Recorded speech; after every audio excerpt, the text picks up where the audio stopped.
नमस्कार। कार्यक्रम स्वास्थ्य चर्चा में सभी दर्शकों का स्वागत है। दांत दिखाना, दांत निपोड़ना, दांतों तले उंगली दबा लेना, दांत खट्टे करना, हमारी भाषा ने, हमारे साहित्य ने इन मुहावरों के जरिए दांतों का महत्व प्रतिपादित किया है। लेकिन क्या स्वास्थ्य के दृष्टिकोण से भी दांतों का बहुत ज़्यादा महत्व है? ये महत्व कैसा है? स्वस्थ दांतों की परिभाषा क्या है? दांतों से संबंधित किस तरह के प्रमुख रोग हैं, उनके लक्षण क्या हैं, उपचार की विधियां क्या हैं? ऐसे ही कुछ सवालों के जवाब के लिए आज हमने अपने कार्यक्रम में आमंत्रित किया है अंचल के प्रतिष्ठित दंत चिकित्सक डॉक्टर विकास दीवान को। डॉक्टर साहब, इस कार्यक्रम में आपका बहुत बहुत स्वागत है। डॉक्टर साहब, एक स्वस्थ शरीर में अगर हम जानना चाहें कि दांतों की स्थिति क्या है, कितना महत्व है दांतों का, क्या कहेंगे आप? पहली चीज़ तो ये हमको बहुत जानना जरूरी है कि दांत हमारे स्वस्थ शरीर के अभिन्न अंग हैं जी। तो अगर आप इनको समझना चाहेंगे इसका महत्व, तो दो तरीके होते हैं, दो पहलू है। पहला होता है दांतों का जो काम होता है, मुख्य काम है चबाना खाने को पूरी तरह से, ताकि अच्छे से वो डाइजेशन हो पाए, उसका पाचन अच्छे से हो पाए। तो यदि दांत स्वस्थ नहीं है और आप ठीक से खाना चबा नहीं पाएंगे तो पहली प्रॉब्लम क्या आएगी कि आप उसे ठीक से पाचन क्रिया जो है प्रॉपर नहीं हो पाएगी जी। उससे एसिडिटी की समस्या बनती है। दूसरा, जो संपूर्ण आपको आहार मिलना है आपके जो भी आप खा रहे हैं उससे, वो पूरी तरह से नहीं मिल पाएगा। इससे शरीर का जो पोषण है वो पूरा नहीं हो पाता है जी। और दूसरी चीज़ इसमें आप एक देखेंगे कि जो भी दंत के रोग होते हैं या मुख्य मौखिक जो रोग होते हैं जी। उनका कनेक्शन बॉडी के बाकी पार्ट से भी रहता है, क्योंकि हमारे जो रक्त प्रवाह है वो एक ही है जी। तो कोई भी अगर इन्फेक्शन आपके मुंह में हो रहा है या दांतों में हो रहा है और उसके इन्फेक्शन, उसके जो कीटाणु होते हैं, जो केमिकल्स को प्रोड्यूस कर रहे हैं, वो सब क्या होते हैं, ब्लड के थ्रू शरीर के अन्य भागों में ही पहुंच जाते हैं जी। तो उसका दुष्प्रभाव वहाँ भी देखने को मिलता है। तो इस तरह से हम ये बहुत ज़्यादा इम्पॉर्टेंट है कि हमारे दांत और मौखिक स्वास्थ्य का बहुत ध्यान रखें। जी। तो अब प्रश्न ये उठता है कि हम दांतों को स्वस्थ रखें कैसे, कैसी देखभाल करें जिससे कि दांत जो है वो स्वस्थ भी रहें और उनमें कोई रोग भी ना हो? जी। दांतों को स्वस्थ रखने के लिए सबसे पहली चीज़ है सफाई, नियमित सफाई। दिन में 2 बार ब्रश करना बहुत आवश्यक रहता है। और दूसरी चीज़, हर 6 महीने में या 1 साल के दरम्यान आपको एक बार जाके अपने दंत चिकित्सक को दिखा के एक बार चेकअप कराना जरूरी है। जी। कुछ ऐसी चीज़ें होती हैं, कहीं सड़न आ रही है या कहीं पर सफाई नहीं हो पा रही है जहाँ आपके ब्रश नहीं पहुँच रहे हैं, तो वो सब एरिया है जो केवल आप डेंटिस्ट ही कर पाते हैं, वो क्लीन कर पाएंगे या देख पाएंगे या समय रहते ही उपचार दे पाएंगे। तो उसको सबसे इम्पॉर्टेंट चीज़ है कि फर्स्ट क्लीन रखना और दूसरी चीज़ क्या है, नियमित चेकअप कराना। जी। 2 ही चीज़ है जिससे आप दांतों के रोग से बचाव कर सकते हैं। हम ये देखते हैं कि जैसे बुजुर्ग हैं घर में, पुराने लोग, वो कई प्रकार के दातुन का प्रयोग करते हैं। कोई मंजन का प्रयोग करता है और आजकल टूथपेस्ट जो है वो बहुत प्रचलित है जी। और क्या ये सभी विधि से हम दांतों की सफाई कर सकते हैं? देखिए, जो हमारे दातून होते हैं या जो जी। मंजन होते हैं वो पूर्ण रूप से सफाई नहीं कर पाते हैं। दातून है वो दांतों के कोने पे नहीं पहुंच पाएंगे जहाँ कचरा जमा होता है, क्योंकि वो बहुत ज़्यादा सख्त होते हैं, हार्ड होते हैं और उनके चुभने की ज़्यादा वो प्रॉब्लम क्या आती है, कई बार चुभ जाते हैं, चोट लग जाती है उसकी वजह से दातून की इसकी काड़ियों की वजह से जी। सफाई भी नहीं हो पाती, प्लस आपके उल्टा डैमेज हो पाता है। दूसरी चीज़, मंजन की आप बात करें तो मंजन में क्या होता है कि बहुत सारी चीज़ें तत्व होते हैं। अगर आप हाथ में मंजन को लेंगे और यूँ इस तरह से रगड़ेंगे तो आपको पता चलेगा कि कुछ ग्रैन्यूल्स हैं या फिर कुछ हार्ड आपको फील होगा। वो चीज़ क्या होता है, एब्रेसिव होते हैं जो दांतों को बहुत ज़्यादा घिसते हैं, तो वो भी ज़्यादा यूज़ करना दांतों के लिए सही नहीं है। तो जो प्रॉपर तरीका है क्लीन करने का वो है आपको ब्रश, जो मीडियम सॉफ्ट से सॉफ्ट ब्रश यूज़ करना है आपको, और टूथपेस्ट। जी। अच्छा, जानना चाहेंगे कि ब्रश करने का जो सही तरीका है वो क्या है? कई बार हम देखते हैं कि कुछ लोग ब्रश को बहुत ज़ोर ज़ोर से दांतों पे रगड़ते हैं। कई बार ये देखने में आता है कि लंबे समय तक वो ब्रश करते हैं, उन्हें लगता है कि जितना ज़्यादा समय ब्रश करेंगे दांत उतने चमकीले होंगे। तो ये सही तरीका क्या है, हम इस कार्यक्रम के जरिए अपने दर्शकों को आपके माध्यम से दिखाना चाहते हैं। देखिए, लोगों में एक धारणा बहुत होती है कि अगर मैं बहुत घिस के ब्रश करूँगा तो दांत साफ़ होंगे, या उनको लगता है कि दांत बहुत देर तक मैं ब्रश करूँ, या कई लोग क्या करते हैं उस ब्रशिंग को दिन में 3 से 4 बार करते हैं। जो चीज़ें अगर आप एक्सेस में यूज़ करेंगे तो वो आपको हमेशा डैमेज ही करने वाली हैं। तो ब्रशिंग जो होती है एक बहुत ही जेंटल प्रोसीजर है, तरीका है उसका करने का, वो हमको समझना बहुत ज़रूरी होता है। मैं एक मॉडल के थ्रू आपको एक बार बताना चाहूँगा कि एक्चुअली ब्रशिंग कैसे की जाती है। जी। जैसे एक मॉडल है, इसमें आप समझेंगे कि हमारे जो दांत हैं, हमारे जो कचरा ज़्यादा जमा होता है वो कहाँ पर होता है, जहाँ पर दांत और हमारे मसूड़े मिलते हैं वहाँ पर, इस जगहों पे। और ये चीज़ साफ़ नहीं हो पाती, क्यों? क्योंकि हम जो ब्रश जो करते हैं, हम क्या ब्रश करते हैं, सीधा यूँ रख कर हमने घिसना शुरू करते हैं, हम ध्यान नहीं देते कि हमारे ब्रश कहाँ रखे जा रहे हैं। जी। तो ब्रश को हमेशा आपको क्या करना है, हल्का सा तिरछा करके इस तरह से रखना है कि थोड़ा सा उसका हिस्सा दांतों पे आए और थोड़ा सा उसका मसूड़े पे आए। अच्छा। और बहुत ही आराम से रखना, आपको बहुत दबा के नहीं रखना। आपने एक बार उसको प्लेस किया, उसको आगे पीछे धीरे धीरे थोड़ा करेंगे और ऊपर के जैसे दांत है तो फिर लास्ट में नीचे की ओर उसको मूव करना है, ताकि जो कचरा यहाँ जमा है आपके मसूड़े और दांत जहाँ मिल रहे हैं वहाँ पर और जो दांतों के बीच में है वो पूरी तरह से निकल पाएंगे। जी। सेम जैसे आप नीचे का कर रहे हैं तो आपको इस तरह से रख कर उसे करना होगा, जी। ये ऊपर की ओर। अच्छा, ये प्रॉपर विधि है करने की। तो इस तरह से करेंगे तो दांत जो है वो स्वस्थ रहेंगे, क्योंकि साफ रहेंगे। जी जी। डॉक्टर साहब ये बताइए मुझे कि दांतों से संबंधित एक आम रोग है पायरिया, और बहुत सुनने में आता है। तो ये पायरिया रोग जो है ये क्या है, किस कारण से होता है ये? देखिए, दांत जो हैं हमारे, दांत अपनी जगह पे रहते हैं क्योंकि वहाँ कुछ चीज़ें हैं जो उनको सपोर्ट करके रखी हैं। जैसे हमारे मसूड़े हैं, उसके नीचे हड्डी है जो दांत को उस जगह पे बना के रखे हुए हैं। पहली चीज़ हमने बात की वो थी दांतों के रोगों की। अब बात कर रहे हैं हम उन चीज़ों की सपोर्टिंग स्ट्रक्चर की जो एक्चुअली दांत को होल्ड करके रखे हुए हैं। तो यदि जो गम्स हैं हमारे, जो मसूड़े हैं और जो हड्डी हैं, उनमें जो रोग होता है उसे हम पायरिया कहते हैं। अच्छा जी। तो क्या लक्षण क्या है इसके? देखिए, पायरिया में सबसे पहली चीज़ जो शुरुआती लक्षण होते हैं वो होता है कि आप जैसे ब्रश भी कर रहे हैं तो आपके मसूड़े से खून आना, जी, वो शुरुआती होती है। उसके बाद धीरे धीरे जैसे बढ़ती है तो उसमें आपको क्या पता चलेगा कि आपके जड़ थोड़ी दिखने लग जाएंगी, वो खुलने लग जाएंगे, दांत हिलने लग जाएंगे वहाँ पर। जी। बहुत ज़्यादा जब बढ़ जाते हैं तो दांत निकल भी आते हैं। जी। अच्छा, उपचार किस तरह का होता है इसमें?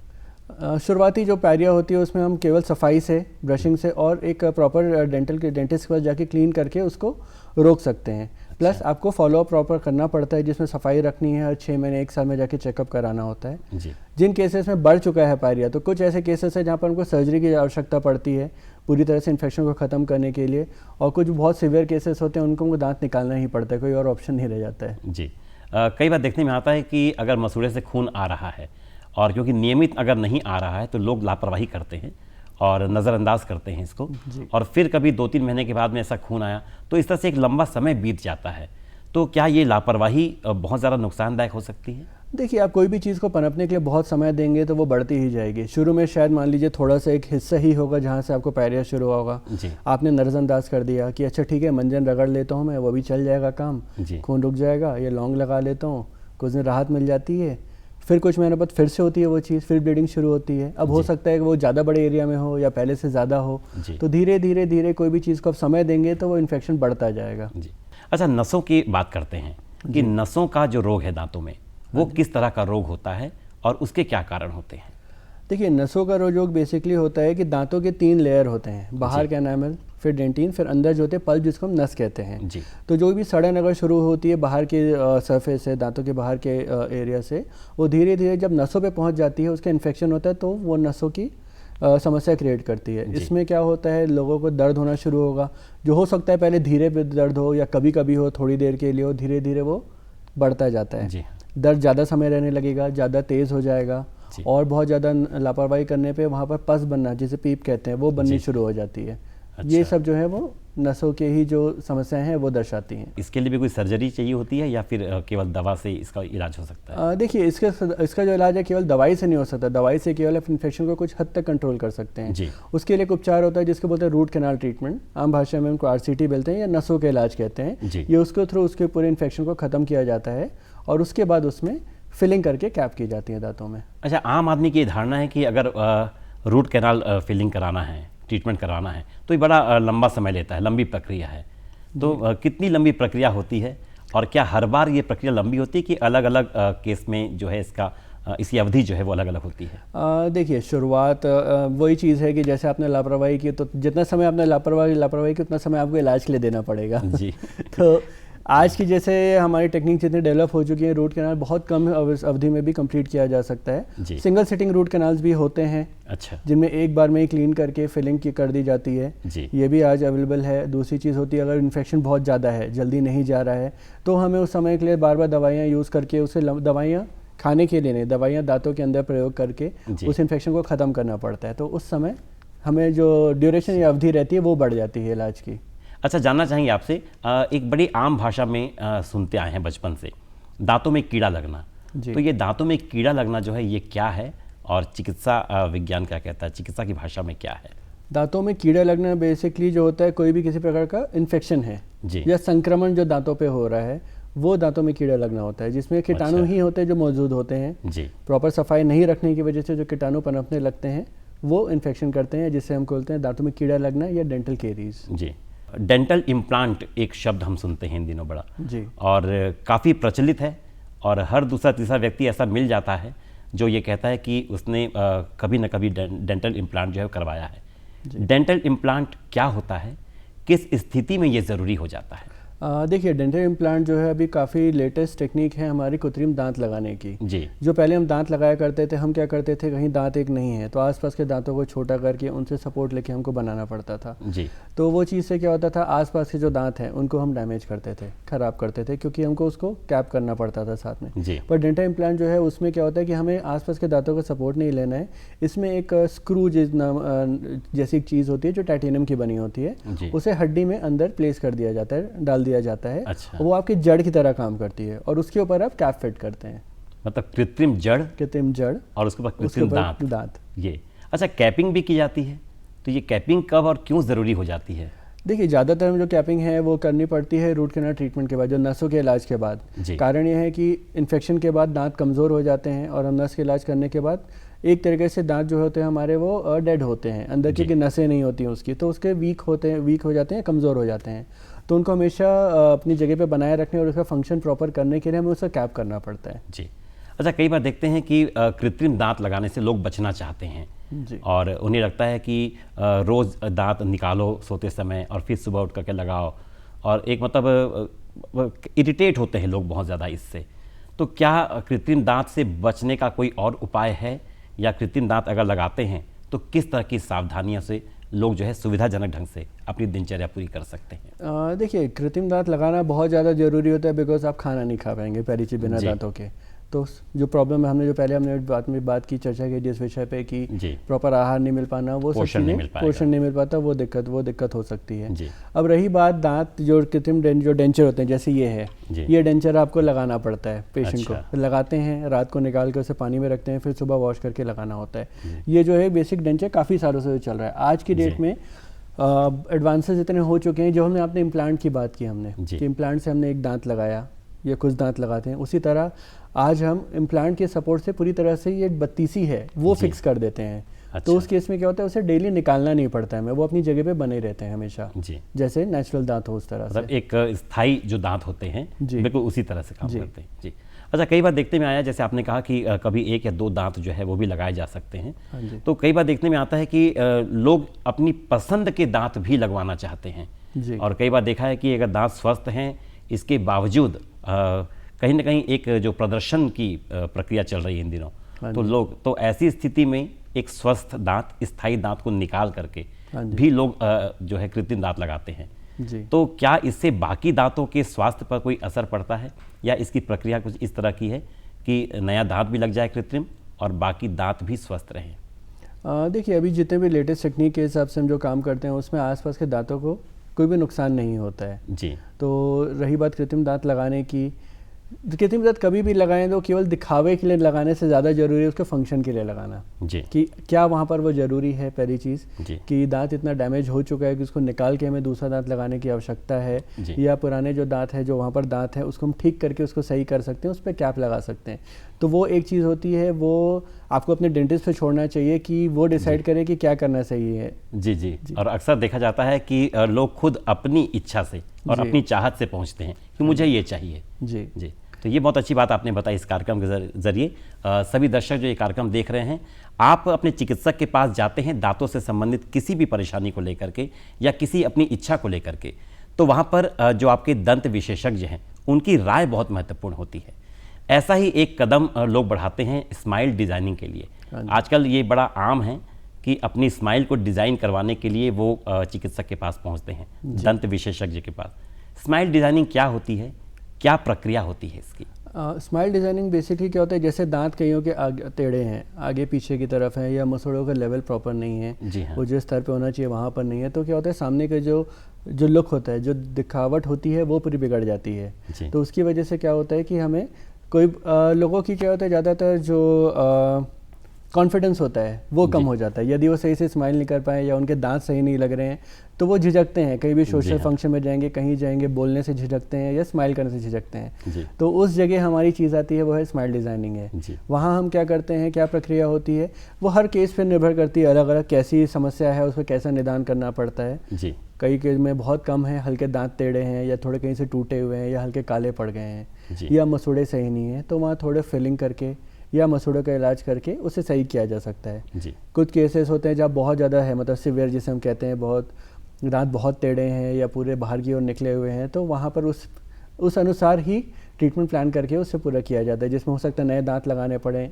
इम्प्लांट्स की जी। बात की हमने, इम्प्लांट्स देना पड़े, मसूड़े की सर्जरी करनी पड़े, तो इसमें कई और चीज़ें हैं जो आती हैं। कई बार देखने में आता है कि लोग धूम्रपान करते हैं, जी तंबाकू का सेवन करते हैं, और ये सुनने में आता है कि अगर वो सेवन कर रहे हैं तंबाकू का तो दांत के दर्द से बचे हुए हैं वो। जी। तो क्या ऐसा कोई रिश्ता है तंबाकू के साथ दांत के इलाज का, या फिर ये बिल्कुल एक भ्रांति है, भ्रम है, और इससे लोगों को सावधान रहना चाहिए, बचना चाहिए? तंबाकू कभी भी स्वास्थ्य के लिए अच्छा नहीं हो साबित हो सकता, वो हमेशा जी। हानिकारक ही होता है। जी आपकी वो मानसिकता होती है, लोगों की सोच होती है कि हमें तंबाकू कर लेंगे या फिर गुड़ाकू घिस लेंगे तो दांत का दर्द कम हो जाता है। जी कई ऐसे आते हैं, बोलते हैं कि गुड़ाकू का यूज़ क्यों शुरू किया आपने, क्योंकि दांतों में दर्द था, किसी ने कहा आप गुड़ाकू कर लो, दांत का दर्द कम हो जाएगा। जी हमने कहा एक बार किया, हमको थोड़ा सही लगा, हमने दूसरी बार किया, हमने दिन में 2 बार करना शुरू किया, हमने दिन में 3 बार शुरू किया। तो ये जो चीज़ें होती है, ये आदत तो पड़ जाती है, पर ये आपको कभी भी आपको कोई लाभ नहीं देती है। नशा है। नशा है, एक तरह का नशा है। कहीं ना कहीं वो आपकी साइकोलॉजी है कि हाँ मैं ये करूँगा तो मुझे सही हो जाएगा, जबकि उससे दांतों का दर्द, दांतों का इन्फेक्शन या पायरिया जैसी कोई भी समस्या ख़त्म नहीं होती, उल्टा ये बढ़ती हैं हमेशा। तो बचना चाहिए इससे। बचना चाहिए, प्लस ये कैंसर का बहुत बड़ा कारण बनती हैं। तो निश्चित बचना चाहिए, निश्चित कह ही सकते बचना चाहिए। जी। और मतलब ये भ्रम होता है और लोग इस पे विश्वास कर लेते हैं सहजता से बड़े, जी। और बिना ये जाने कि इसका परिणाम क्या होने वाला है। जी। अच्छा, बच्चों की बात करते हैं कि बच्चों के जब नए नए दांत आते हैं, और उस समय प्रायः ये देखा जाता है कि लोगों को लगता है कि दांत बहुत नरम होंगे, बहुत छोटे होंगे, और बच्चों के मसूड़ों में, जबड़ों में कहीं चोट न लग जाए। हाँ जी। तो सफाई करने की क्या सही विधि होनी चाहिए, और क्या नियमित सफाई बच्चों के दांतों की, उसके मुंह की होनी चाहिए? देखिए, बच्चों के दांत जो होते हैं उनकी सफाई रखना उतने ही जरूरी जितना बड़ों के लिए होता है। जी हम क्या, ज़्यादातर लोगों की भ्रांति होती है कि ये दूध के दांत है, ये तो झड़ जाएंगे, जी नए तो आने ही हैं। ऐसा नहीं होता।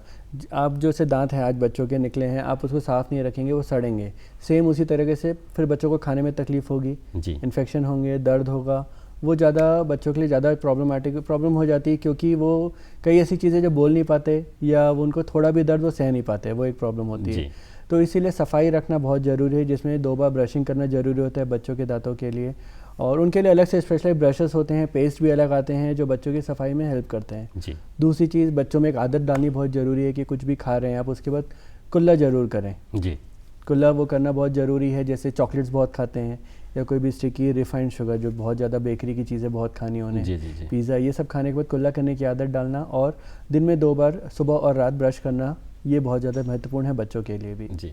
अच्छा, बच्चे जो थोड़ी बड़ी उम्र के हैं, जैसे 3-4 साल के बच्चे हैं या उससे थोड़ी बड़ी उम्र के बच्चे हैं, ये कई बार देखते हैं दिन में बहुत बार अलग अलग प्रकार की चीज़ें खाते हैं ये, और कई बार ये पेरेंट्स के नज़र में भी नहीं आता है कि वो क्या खा गए हैं वो। तो ऐसे में उनके दांतों की देखभाल, और क्योंकि इस उम्र में दांत जो है वो दूध के दांत गिरना शुरू भी हो जाते हैं, जी। तो इस उम्र में कितनी देखभाल की ज़रूरत होती है, और ये देखभाल कैसी होनी चाहिए? पहली चीज़ तो हमें बच्चों को प्रेरित करें कि ये चीज़ों का सेवन बहुत ज़्यादा ना करें। जी देखिए, इनको एक टर्म है जिसे हम कहते हैं रिफाइंड शुगर या प्रोसेस शुगर होती है, जो बेकरी प्रोडक्ट्स होती हैं। जी चॉकलेट्स हो गई हैं, चिप्स होते हैं, पेस्ट्रीज खाते हैं बच्चे, च्युइंगम्स होती हैं, ये सब चीज़ क्या होती है, बच्चे बहुत लगातार सेवन करते हैं। इससे क्या होता है, मुंह में हमेशा शुगर जो होती है वो बनी रहती है, और जितनी शुगर बनी रहेगी उतना ज़्यादा कीटाणुओं को पनपने का समय मिलेगा, अच्छा, उतना ज़्यादा उनको आहार मिलेगा पनपने के लिए। बच्चों को मिठास मिल रही है, उनको तसल्ली मिल रही है, पर कीटाणुओं को आहार मिल रहा है वहाँ पर बने रहने के लिए। वो भी पनप रहे हैं। वो पनप रहे हैं, वो ज़्यादा पनप रहे हैं। जी जी तो इसलिए बहुत ज़रूरी है कि पहली चीज़ बच्चों की आदत कम करें इन सब चीज़ों की। जी या बच्चों को मीठा खाना भी है तो आप उन्हें काम कर सकते हैं, खाने के तुरंत बाद दें। जी आपने जैसे खाना खाया, सुबह बच्चे खाना खाया 10 बजे, आप उनको 12 बजे मीठा खाने दे रहे हैं, 2 बजे फिर खाना खा रहे हैं, फिर 4 बजे फिर मीठा खा रहे हैं, या वेफर्स कुछ भी खा रहे हैं। इससे क्या होता है, लगातार वो शुगर की जो मात्रा है वो में बनी रहती है, जी और वो दांतों को ख़राब करती हैं। तो या फिर ये कर सकते हैं कि मीठा खाना ही है बच्चे को उस समय, तो खाने के तुरंत साथ ही दें। अच्छा, एक आम जो तकलीफ है, समस्या है, वो है मुंह की दुर्गंध का। कई बार देखते हैं कि मुंह से बहुत ज़्यादा दुर्गंध आती है किसी के, और इस वजह से आत्मविश्वास जो है उसका कम होता है। तो मुंह की दुर्गंध से किस तरह से हम बचें, क्या उपचार हम करें? मुंह की दुर्गंध का सबसे बड़ा कारण होता है सफाई प्रॉपर ना हो पाना, जिससे प्लाक या क्रैकलेस जो जमा होते हैं, जो परतें जमती है, आपको हल्की सी पीलापन दिखने लगेगा दांतों में, जी जी। या कुछ सफ़ेद हार्ड सा पत्थर जिनुमा जो जमने लगेगा, जी। वो सब जो चीज़ें होती हैं वही दुर्गंध ज़्यादा पैदा करती हैं, या दांतों में कुछ सड़न है वो दुर्गंध पैदा करती हैं। तो इसके लिए सफाई रखना ही सबसे इम्पॉर्टेंट चीज़ है, जिससे आप दुर्गंध से बच सकते हैं। और अगर कहीं दांतों में सड़न है या कुछ आपको तकलीफ लग रही है तो उसका इलाज कराना प्रॉपर। जी, पीलेपन की आपने बात कही। हाँ जी। और अक्सर हमने देखा है कि शहरों में, यहाँ तक कि गांवों में भी हाँ जी। लोग गलियों तक पहुंच जाते हैं और ये कह करके कि हम आपके दांतों की सफाई करेंगे, और 10-20 रुपए 25 रुपए ये उनकी फ़ीस होती, शुल्क होता है उनका। हाँ जी। और वो कहते हैं कि हम आपके दांतों को चमका देंगे। जी। कितना सही है ऐसे हाथों में अपने आप को सौंपना, या उनसे बचना कितना ज़रूरी है? अक्सर देखा गया है कि जो इस तरह से गांव-गांव में जाकर वो दांत साफ़ करने की बात करते हैं, वो एसिड का प्रयोग करते हैं। या ज़्यादातर हाइपो होती है, वो भी एक किस्म की एसिड ही होती है, उसका वो प्रयोग बहुत ज़्यादा करते हैं। तो उससे क्या होता है, दांतों की परत डैमेज होती है, पहली चीज़ वो ख़राब होती है। दूसरी चीज़, यदि आपके त्वचा पे वो लगती है, मसूड़े पे लगती है, तो वहाँ पर छाले पड़ना या उसके जलना बहुत ज़्यादा देखा जाता है। तो उस तरह से सफाई ना ही कराएं तो ज़्यादा अच्छा है। जी। और कई बार ये देखते हैं कि चोट लग जाती है और दांत टूट जाते हैं, आधे टूटते हैं कई बार। हाँ जी। तो उस स्थिति में क्या करना चाहिए? देखिए, उसमें दांत, पहली चीज़ तो दांत कितना टूटा है उस पर निर्भर करता है कि उसका इलाज क्या किया जाएगा।